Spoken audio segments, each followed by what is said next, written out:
I still remember the sound of my mom's ringtone echoing through the hallway. That dumb default chime that always gave me anxiety. I was halfway through tying my tie in front of the mirror, trying to look halfway decent for prom, when she called out my name. Adam, your uncle's here. Her voice was tight, too tight. Something was wrong. I could tell before I even stepped out of my room. My name's Adam. I was 18 at the time, living with my mom in a small, slightly crooked house on the edge of town. We weren't rich, but she made sure I had everything I needed. Well, everything she could afford. I'd worked hard my senior year, managed decent grades, and had somehow scored a prom date with Emily, the girl I'd been crushing on since 10th grade. It was supposed to be a perfect night. One of those core memories, like everyone said in those cheesy graduation speeches. But instead, I was standing in the middle of the living room, blinking at my Uncle Roy like he had grown a second head. He was yelling. Not just angry yelling. He was red in the face, veins popping, full volume yelling. His brand new BMW, some fancy charcoal gray model he wouldn't stop talking about for months, had a huge scratch along the driver's side door. And according to him, I did it. You think I wouldn't notice? He bellowed, pointing a trembling finger at me. You little brat. That car was perfect when I parked it. Then you come along, and this happens. I was stunned, frozen. My first instinct was to laugh, thinking it was some twisted joke. But his glare told me otherwise. Wait, what are you talking about? I managed to say. I haven't even been near your car. Then, from behind him, stepped Daniel. My cousin, 1 year younger than me, full of smug confidence and golden child energy. He was the type of kid who always got away with everything. Always knew the right thing to say, the right face to make. And he was standing there with his arms crossed, pretending to look heartbroken. I saw him, Uncle Roy, Daniel said quietly. Adam had keys in his hand. He looked mad. I didn't want to say anything, but his voice trailed off, but the damage was done. Roy's eyes practically sparked with fury. My mom tried to jump in, tried to calm him down, asked for evidence, but he wasn't listening. None of them were. Not even my grandma, who sat silently in the corner of the couch like some old-world judge, her lips pressed into a line. I kept trying to explain. I hadn't even gone near the car. I was in my room for the last hour getting ready. But it didn't matter. Everyone had made up their mind already. My Aunt Janice, Daniel's mom, joined in, calling me ungrateful and saying I had always had a chip on my shoulder. My own prom suit suddenly felt too tight, like it was suffocating me. Get out of my house, my uncle said, voice trembling with anger. Now. And just like that, everything I'd been looking forward to, prom, the after-party, my last night with friends before graduation, was gone. My mom stood in the doorway as I stumbled outside, wiping my eyes. She didn't say anything, just watched. I didn't sleep that night, or the next.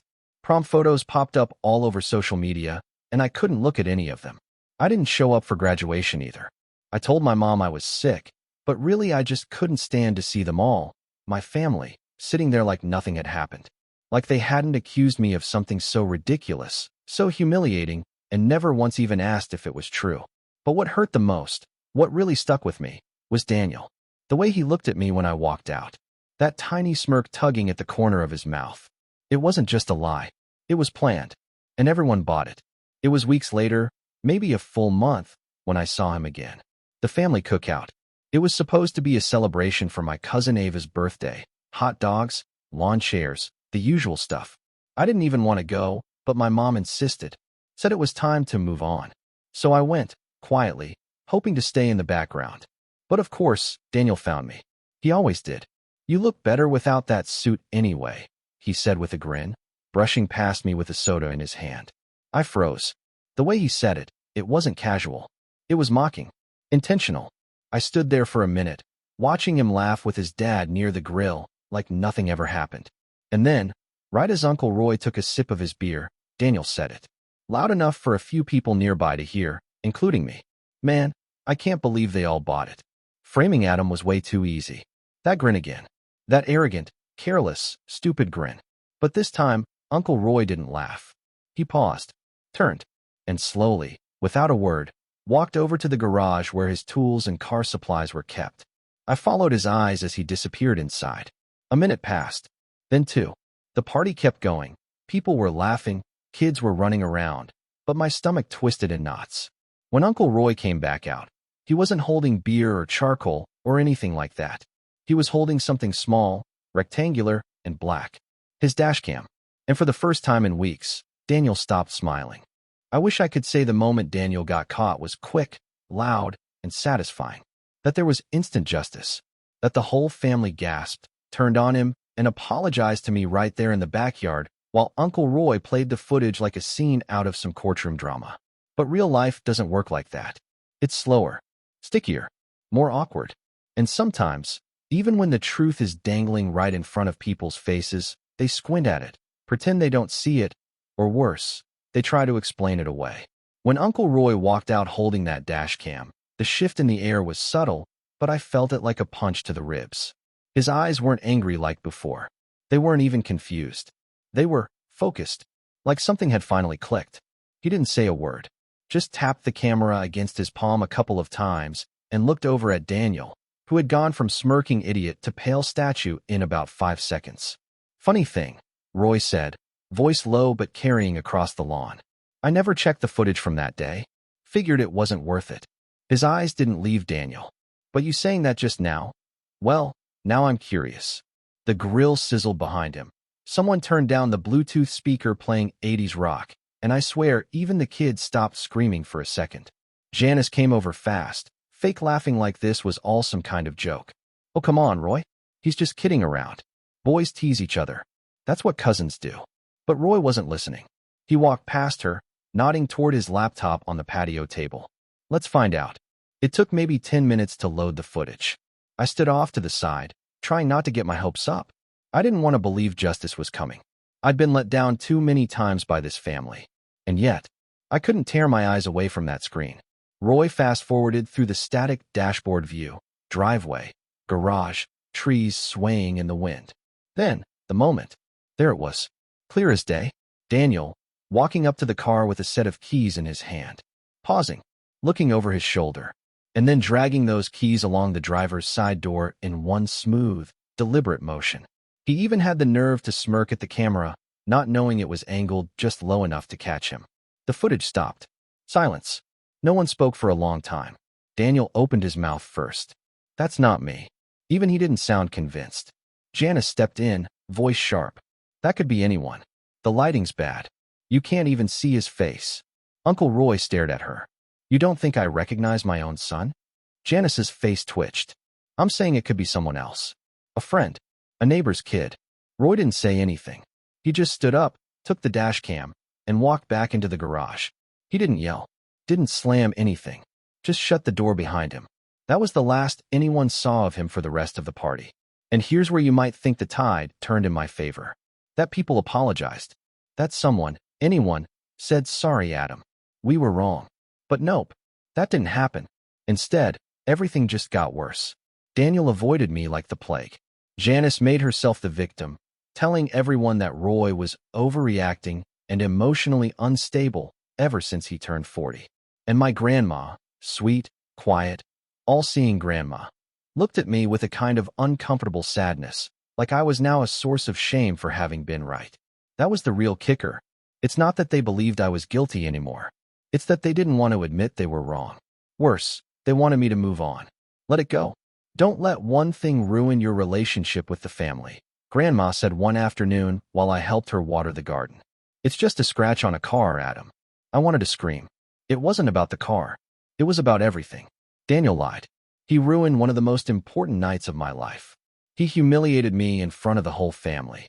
And no one, not a single person, stood up for me when I needed them. They didn't even ask me what happened. They just took his word and threw me away like I was disposable. And now that the truth was out, instead of fixing it, they wanted to pretend it never happened. That's when I realized something. I didn't belong in this family. Not really. I was always on the outside. Always the nice cousin, the quiet one, the one who didn't cause trouble. And they liked me just fine, as long as I stayed in my lane. But the second I became inconvenient, they cut me off without a second thought. I started pulling away. Didn't show up to weekly dinners. Stopped answering texts. Uncle Roy tried to reach out once, a short message that said, "Want to talk?" But I didn't respond. Not because I hated him, but because I didn't know what he wanted from me. An apology? Closure? Or just a way to stop feeling guilty? Meanwhile, Daniel went back to being Daniel. He never said a word to me, never owned up to what he did. And somehow, he still got celebrated. He got a new car for his 18th birthday. Some old Honda Civic that everyone fawned over like it was a Ferrari. He posted selfies in it on Instagram, captioned, "Earned it," with a bunch of flex emojis. I almost laughed.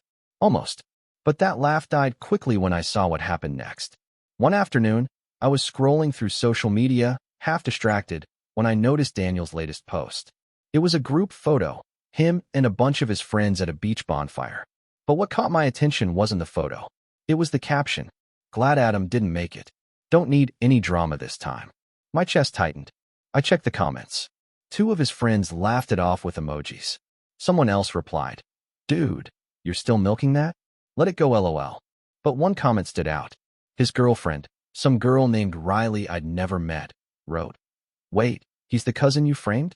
You're such a menace." He liked the comment. I felt sick. So not only did he lie to the whole family, ruin my reputation, and walk away without consequence, he was proud of it. Telling the story like some prank he pulled in high school. Bragging about it. Turning my humiliation into a joke. That was the moment I snapped. That was the breaking point. It wasn't just about prom anymore. Or the scratch. Or the dashcam. It was about all of it. Every time I stayed quiet to keep the peace. Every lie they let him get away with. Every time someone told me to just move on. I realized something cold and clear that day. They didn't deserve my silence anymore. They didn't deserve my kindness. And I wasn't going to wait around for them to give me the justice I deserved. No, I was going to take it. Hitting rock bottom isn't always dramatic. Sometimes it's just quiet. I didn't scream or punch walls. I didn't spiral out or make a big emotional speech. I just stopped showing up. The day after I saw that Instagram comment thread, I deleted the app from my phone. Logged out of everything. Group chats. Facebook. Discord. I didn't want to see their names. Didn't want to read their fake little jokes or look at their faces smiling in some new photo while pretending like nothing ever happened. If I wasn't a part of the joke, I was the punchline. For the first couple of weeks, I was numb. I'd wake up around noon, stare at the ceiling, skip breakfast. My mom tried to get me to talk, but I couldn't explain it without sounding bitter or crazy. She didn't know about the post. She didn't know Daniel had been bragging. All she knew was that her son didn't go to prom, didn't walk at graduation, and now sat at home doing nothing. I could see the worry in her eyes, and it made me feel worse. Like I was disappointing her just by existing. Then came the graduation parties. My mailbox filled up with pastel-colored invites and shiny cards that said things like "Class of the Future" and "Go Chase Your Dreams." I didn't open any of them. I just left them stacked on my desk like some cruel reminder of everything I'd missed. I think my mom was invited to most of them too, but she didn't go. She stayed home with me, watching bad sitcoms and pretending like nothing was wrong. That was her way of showing love.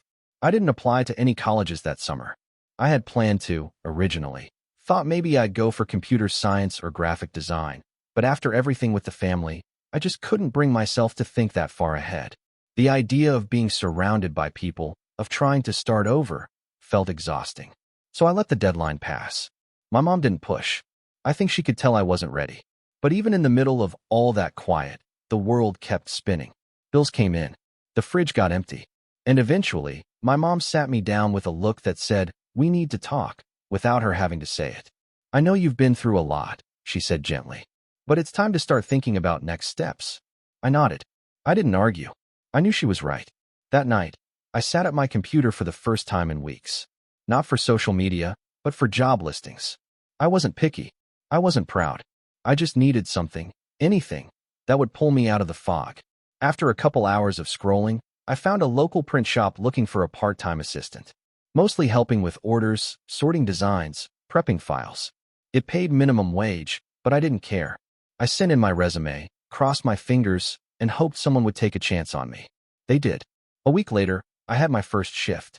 The print shop was this small place tucked between a dry cleaner and a vape store, but it had a charm to it. Cluttered shelves, a wall of paper samples, the faint smell of toner and coffee. My boss, Raj, was this laid-back guy in his 30s with a ponytail and a dry sense of humor. He didn't ask about my GPA or extracurriculars. He didn't care that I hadn't gone to prom or that my cousin had turned my senior year into a personal hell. All he cared about was whether I could learn the software and not break the printers. And for the first time in a long time, I felt useful. I learned fast.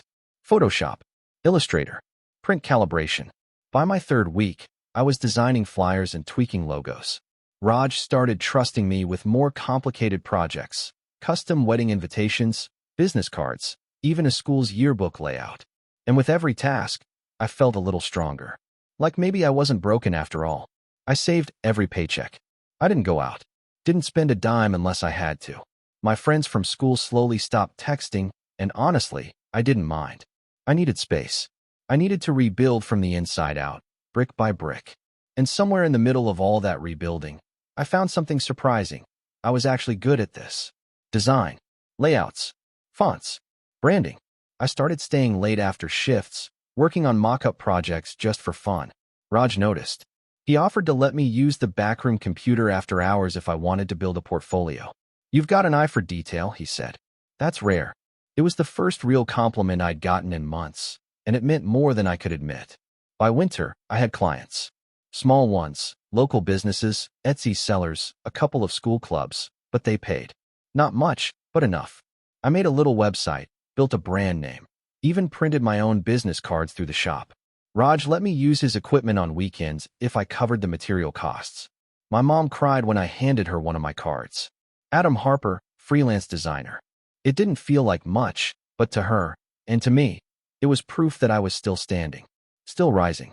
I even started taking online classes. Nothing official, just YouTube tutorials, free Coursera programs, graphic design theory PDFs. I soaked it all up like a sponge. Color theory, typography, UI/UX. I kept a notebook where I wrote down every idea I had, every logo concept that popped into my head during the day. My mind was alive again. For the first time since that awful night, I had something that was mine. But success doesn't erase pain. It just gives it less room to spread. The family still hadn't apologized. I saw them sometimes, at weddings, birthdays, random events, and every time, they acted like we were fine. Like nothing ever happened. Janice gave me these tight, fake smile greetings. Daniel barely looked at me. Grandma treated me like I was a guest instead of her grandson. And every time I left one of those events, the anger came back. Not hot and sharp like before, but slow and cold, settling in my chest like ice. I didn't want revenge back then. Not really. I just wanted them to acknowledge what they did. To say sorry. To look me in the eye and admit that they were wrong. But they never did. And so, the part of me that had healed, the part that had quietly rebuilt, brick by brick, started wondering if maybe forgiveness wasn't the only way forward. Maybe, just maybe, there was another path. One that didn't involve screaming or public drama. One that involved patience and precision. Because here's the thing about working in design, especially for local clients. You start to know things. Who's opening a business? Who's planning a wedding? Whose logos are being registered? And whose branding is just a cheap Canva template. And one day, about a year after everything had gone down, a familiar name popped up in a casual email chain. Daniel Harper, opening a boutique clothing brand. He was looking for a logo. My logo. You ever get that feeling when something just drops into your lap so perfectly that it has to be fate? That was me, sitting in the print shop's backroom, reading the email thread about a new fashion startup in town, and seeing my cousin's name at the bottom like a poorly written joke. Daniel Harper, co-founder of Hollow Streetwear. At first, I just stared at it. Thought maybe it was a coincidence. Maybe there were two Daniel Harpers running around trying to sell overpriced t-shirts. But then I clicked the link attached to the mock-up site, and there he was, front and center, arms crossed in some wannabe GQ pose, under a pretentious quote that read, "Rebellion is luxury." I nearly choked on my iced coffee. The site was half-finished, slapped together on a free builder template. Broken links, placeholder images. But the idea was clear. Daniel was trying to rebrand himself as some visionary clothing entrepreneur. And get this, he was planning a full launch event. Custom merchandise, pop-up booth, local sponsors, the whole deal. I sat back in my chair and laughed. A full, real laugh. The kind I hadn't let myself feel in over a year. Now, I want to make one thing clear. I didn't immediately plan to sabotage him. I wasn't sitting there twirling a metaphorical mustache. But something shifted in me. A little click. A thought that said, "You're not the same scared kid they framed anymore. You've built something. You've earned something." And suddenly, I realized I had power now. Real power. You see, in the past 6 months, I'd become the go-to freelance designer for half the local businesses in town. Print shops, photographers, musicians, wedding planners, you name it. If someone needed a clean logo or a sleek website banner, they came to me. And I knew people. I knew printers, suppliers, event organizers. I knew what made a brand look legitimate, and I knew what made it fall apart. So I leaned back, cracked my knuckles, and thought, okay, Daniel, let's see how much you care about appearances. The first step was gathering intel, quietly. I didn't want to tip anyone off. Luckily, I had the perfect in. Daniel's business partner, a kid named Leo, had already sent a cold email inquiry to the shop asking about bulk printing costs for hoodies and tees. Raj had forwarded it to me like he always did with new leads. Looks like a student project. You want to handle this one? I replied yes faster than I probably should have. I crafted the most professional, helpful response I could. Acted like I'd never heard of Daniel in my life. I offered design consultation, brand mock-ups, even a special discount if they ordered within the month. A few hours later, Leo replied with enthusiasm. Awesome. Let me loop in my partner. And just like that, Daniel Harper slid into my inbox. I played it cool. Nice to meet you, Daniel, I wrote. Excited to help Hollow Streetwear get off the ground. He didn't recognize me. Not right away. I'd grown my hair out a bit. My email signature just said Adam H. And my website was under my brand name, Graymark Designs. No photo. No mention of high school. Just clean, minimalist branding and an impressive portfolio. He probably thought I was just another faceless freelancer hungry for work. And that was perfect. We set up a Zoom call to discuss his brand identity. He showed up wearing a hoodie with his placeholder logo, an awful-looking crown/skull hybrid that looked like it was drawn in Microsoft Paint. He rambled on about wanting edgy minimalism and urban rebellion aesthetics. I listened, nodded, took notes. Not once did he look at me closely. I wanted to test something. So near the end of the call, I casually said, just curious, how do you come up with the name Hollow? Daniel leaned back in his chair, grinning like a kid who thought he was profound. Well, it's about how society's expectations are empty, you know? Like, we're forced to follow all these rules that don't mean anything. My brand is about rejecting that.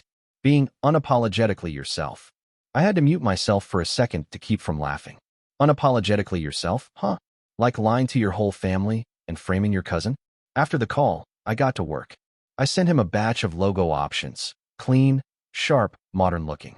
A huge step up from his original mess. He ate it up. Bro, these are fire, he replied.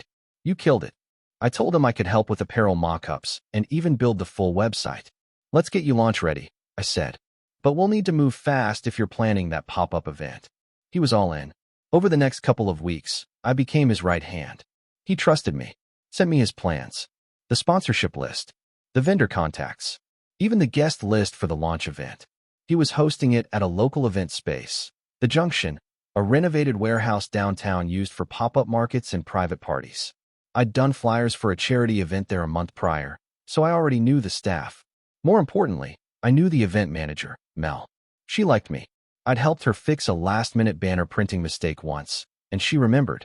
So when I called and casually asked who had booked the venue for October 14th, she checked and said, some streetwear brand. Hollow something. I smiled and said, funny story, my cousin's running it. Oh, no way, she said. Small world. You could say that. I told her I might swing by that night to see the setup. Family support and all, I joked. She said I was welcome anytime. So now I had full access to his brand identity, his logo and files, his clothing mock-ups, his supplier list, his event date and venue. And he still hadn't figured out who I was. But this wasn't just about embarrassing him. That would have been too easy. I wanted Daniel to feel what I felt. The slow erosion. The quiet humiliation.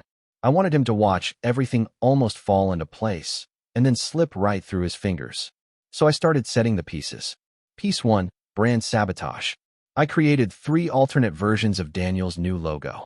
Slight tweaks. Subtle changes. One had a barely visible watermark embedded into the design. A phrase, written in tiny letters. I lied to ruin my cousin's life. Another had the text, fake, hidden inside the crown's design. Only visible if printed on certain fabrics. Then, I uploaded all of them to the shared Google Drive folder he gave me. He never noticed. Piece 2, supplier mix-up. He asked me to coordinate with the print supplier for the hoodies. Said he wanted 200 black pullovers with the logo embroidered across the front. I offered to handle it directly, but instead of sending the final, corrected design, I sent the version with the watermark. On the mock-up, it looked identical, but once printed in high-res embroidery, that hidden phrase would show up, barely, subtly, if you looked close enough. I approved the order myself and scheduled delivery for 3 days before the event. Piece 3, website launch. Daniel wanted a sleek e-commerce site that would go live the same day as the event. I built it myself. Fast, beautiful, smooth transitions, integrated payment system. But on launch day, I would redirect the homepage to a 404 error message, one that read, "Site under review due to fraudulent claims." All reversible, all trackable to technical issues, and all perfectly timed to blow up right when people would be watching. Piece 4, the final stroke. I printed a poster. Just one, 24 by 36 inches. Full color. Beautiful typography.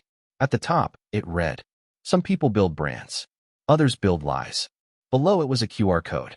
The code led to an unlisted page on my portfolio site. A project breakdown. A case study. Title, "The Hollow Brand, How a Lie Became a Business." And underneath, I uploaded the dashcam footage, a timeline of the prom night incident, screenshots of Daniel's Instagram comments, a write-up detailing how the brand was built on dishonesty. I didn't add my name, didn't gloat, just laid out the facts, neutrally, professionally, like a journalist reporting a case study. That was all I needed. A single poster, hung at the venue, right at the check-in booth. Mel said she'd let me set it up the night before as a surprise for Daniel. It would be. Everything was in motion, and Daniel had no idea. The day of the launch came crisp and clear, early October, the kind where the morning air bites a little but the sun promises warmth. I arrived at the junction before noon, wearing a plain black hoodie, nondescript jeans, and a ball cap pulled low over my eyes. Just another vendor, just another helper, just another background character. No one looked twice. Inside, the place buzzed with energy. Staff rolled in racks of hoodies, folding shirts onto long wooden tables with string lights dangling overhead. A DJ ran sound checks in the corner. Someone set up a photo booth. Everything looked good, like a real brand launch, like Daniel had pulled it off. He showed up around 1 p.m., all swagger and fake humility. Leather jacket, white tee, a phone in one hand and an iced coffee in the other. He looked around with pride, high-fived Leo, complimented the setup. "Looks sick," he said to no one in particular. Just how I imagined it. He passed me once, looked vaguely in my direction, but didn't recognize me. That moment almost broke me, not because I was afraid, but because the level of detachment he had, it was surreal. To him, I was nothing. Some anonymous freelancer who'd helped out. Just another disposable tool in his self-made empire. But he was about to learn. Because the moment those hoodie boxes arrived, stacked in neat rows near the back, fresh off the delivery truck, I saw it in his eyes. That flicker of excitement, like a kid opening birthday presents. He tore one box open, grabbed a black hoodie, and held it up to the light. "Dude," he said wide-eyed. "These go hard." He yanked one on, posed in front of the mirror leaning against the wall, adjusted the hood, then turned to Leo. "We need photos of this. Now." I slipped away before he could notice the embroidery. Because he wouldn't. Not right away. 2 p.m., doors open. The crowd trickled in.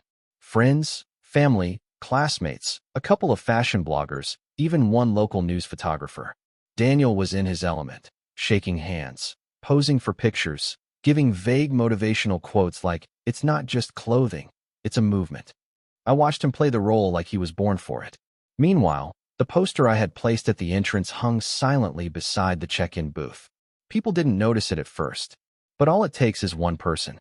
A guy near the front of the line leaned in to scan the QR code while waiting. Then another. Whispers started spreading. "Wait, what is this? Yo, this is about him. Is this real?" Then phones started coming out. Screens lit up with the dashcam footage. People zoomed in. Read the screenshots. Read everything. And then, the moment hit like a dropped piano. Daniel's own uncle, Roy, walked in. Now, I hadn't invited him. I hadn't reached out. But apparently, Leo had posted the event flyer online and tagged family and friends welcome. Roy had come out of curiosity. Maybe guilt. Maybe curiosity. I'll never know. But he walked in just as one of the guests turned their phone to show someone else the footage. He stopped mid-step, stared at the screen, and froze. Then he looked up and saw the hoodie, the embroidery, the tiny, barely visible line, right under the logo, stitched in a stylized font that looked like part of the design. I lied to ruin my cousin's life. Roy's face turned ashen. Daniel hadn't noticed yet. He was too busy posing for selfies, still grinning, still floating on his imaginary throne. But the energy in the room changed. Laughter dimmed. Conversations turned to murmurs. People weren't paying attention to him anymore. They were paying attention to their phones. I stood near the back, watching it all unfold with quiet satisfaction. Not glee, not pettiness, just relief.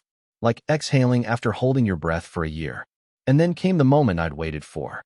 "Daniel," someone said, holding up their phone. "What is this?" He blinked, walked over, glanced at the screen. I watched his smile flicker, just for a second. I don't know what that is." "Some troll." Another guest spoke up. "It's your cousin, Adam. Says you lied. Framed him. Ruined his senior year." More people joined in. "That's your dad in the footage. This is messed up, man." "Is this true?" Daniel started to sweat. No, this is fake. It's all fake. Someone's messing with me. It's probably Adam. He's been salty for years." But no one was laughing. Because someone else, Leo, had just looked down at his own hoodie and noticed the embroidery. He froze. "Daniel. Dude. What the hell is this?" Daniel turned. "What?" Leo pointed at the text. "Read it aloud." And Daniel finally looked down. The color drained from his face. He yanked the hoodie off so fast, he nearly ripped the sleeve. Held it up. Stared at the stitching like it might vanish. But it didn't. It was right there. Under the logo. On every hoodie. One of the fashion bloggers snapped a photo. Someone else live-streamed it. Daniel looked around, desperate. He did this. Adam did this. He hacked it. He edited the files. He ruined everything. But no one believed him anymore. Because the website had already gone down. The screen behind the merch table, which had been looping promo videos, now displayed a message in plain white text. This brand was built on a lie. He scrambled to the laptop, unplugged it, yanked the power cord like it would undo everything. But it was too late. The whispers had turned into silence. The kind of silence that crushes a room. Then, finally, a voice cut through it all. "Uncle Roy, I saw the footage, Daniel. I saw it last year. I let it go because your mother begged me to. But I should have done something then. I'm doing it now." Daniel turned to him, panicked. "Dad, no. Come on, it wasn't like that. I was a kid. I didn't think." "You did think. You framed Adam. Lied to my face. And then bragged about it." Roy shook his head. "This isn't about a hoodie. This is who you are." And with that, he walked away. Just turned around and left. No yelling. No drama. Just quiet disappointment. Daniel stood in the middle of the room, surrounded by boxes of ruined merchandise, a ruined brand, and a crowd that had already started backing away. Nobody wanted to be seen near him now. He tried to grab Leo's arm. "Dude, come on. We can fix this. We can spin it." Leo pulled away. "We're done, man." He left. Then the DJ packed up. Then the photographers. And within 20 minutes, the pop-up launch that was supposed to be Daniel's grand entrance into the fashion world was over. Just like that. He didn't say another word. He sat on a folding chair, staring at the floor, while guests walked around him like he wasn't even there. I didn't approach him. I didn't gloat. I just quietly left, hoodie up, blending into the crowd. But before I stepped out the door, I passed by the entrance one last time and saw Janice, his mom, standing there. She must have arrived late. She looked at the poster, then at me. Recognition flashed in her eyes. "You," she whispered. I met her gaze and nodded, then walked past her without a word. The aftermath? Well, it wasn't fireworks and lawsuits. It was something better. Real-life consequences. Daniel's little brand never launched. Sponsors pulled out. The event venue blacklisted him. The photos and footage circulated just enough to ruin his visionary image in the local business community. His reputation never recovered. He tried to rebrand 6 months later under a new name. Didn't go anywhere. Leo started a clothing line of his own. I helped him with the design, anonymously, of course. He paid well and didn't ask questions. I heard it's doing fine. As for me, my portfolio exploded. People loved the Hollow brand case study. Not because it was petty, but because it showed strategy, detail, restraint. I got offers from creative agencies, startups, even a few out-of-state clients.